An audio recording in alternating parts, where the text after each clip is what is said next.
Guys, അപ്പോൾ നമ്മൾ ഇന്ന് ഉണ്ടാക്കാൻ പോകുന്നത് ലാലേട്ടൻസ് ബനാന റെസിപ്പിയാണ്. അതിനായിട്ട് നമ്മൾ ഇവിടെ 5 ബനാനാസ് എടുത്തിട്ടുണ്ട്. അത് നമ്മൾ അതിൻ്റെ തൊലി കളഞ്ഞ് വെച്ചിട്ടുണ്ട്. ഇനി അത് നമുക്കൊന്ന് സ്ലൈസ് ചെയ്തെടുക്കാം.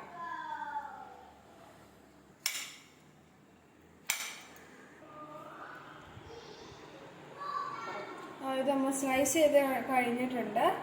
ഇനി നമുക്ക് നമ്മുടെ ഫ്രൈ പാൻ എടുത്ത് അതിലേക്ക് നമുക്ക് ഗീ ഒഴിച്ച് കൊടുക്കാം.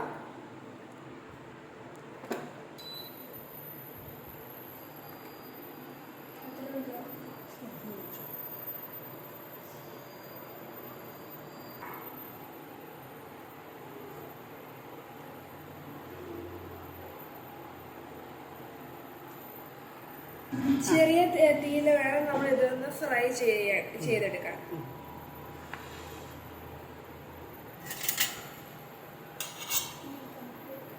നമുക്കിതൊന്ന് ഇട്ട് കൊടുക്കാം.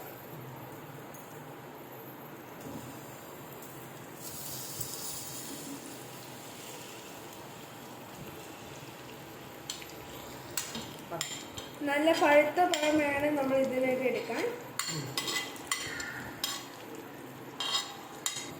ഇത് കുട്ടികൾക്ക് വരെ കുക്ക് ചെയ്യാവുന്ന ഈസി റെസിപ്പിയാണ്. ഒന്ന് തിരിച്ചും മറിച്ചും ഇട്ട് നമുക്കൊന്ന് ഫ്രൈ ചെയ്യേണ്ടതാണ്.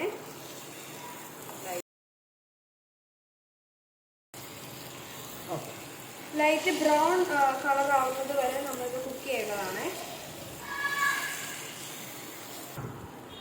നമുക്ക് ഇനി തേങ്ങ ചിരണ്ടിയതൊന്ന് ഇട്ട് കൊടുക്കാം.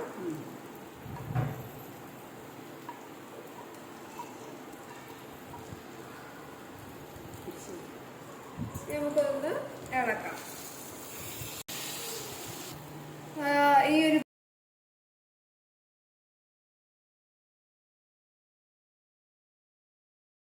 ഒഴിച്ചു കൊടുക്കാം മധുരത്തിനായിട്ട്. കുറച്ച് ശർക്കര പാനി ഒഴിക്കേണ്ടതാണ്, കാരണം ഇനി ഒഴിച്ചാൽ മധുരം കൂടി പോകും. കാരണം നമ്മൾ ഐസ്ക്രീം കൂടി ഇടാനുള്ളതാണ്.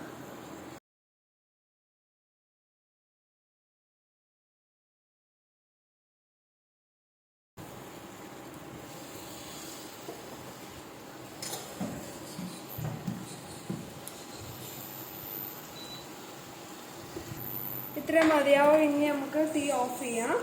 കുക്കിംഗ് കഴിഞ്ഞു. ഇനി നമുക്ക് വേറെ പാത്രത്തിലേക്ക് മാറ്റി കൊടുക്കാം.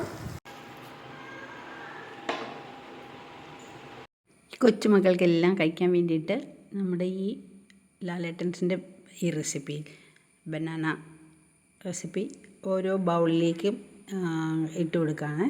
ചെറിയ ബൗളുകളിലാക്കിയിട്ട് അതിന് മുകളിൽ നമ്മൾ ഐസ്ക്രീം സെർവ് ചെയ്യും. അതുപോലെ ഇവിടെ ഇപ്പം പല ഫ്ലേവർ ഐസ്ക്രീം ഉണ്ട് കേട്ടോ. അപ്പോൾ കുട്ടികൾക്കെല്ലാം അത് പലതും ഇട്ട് കൊടുക്കുന്നുണ്ട്.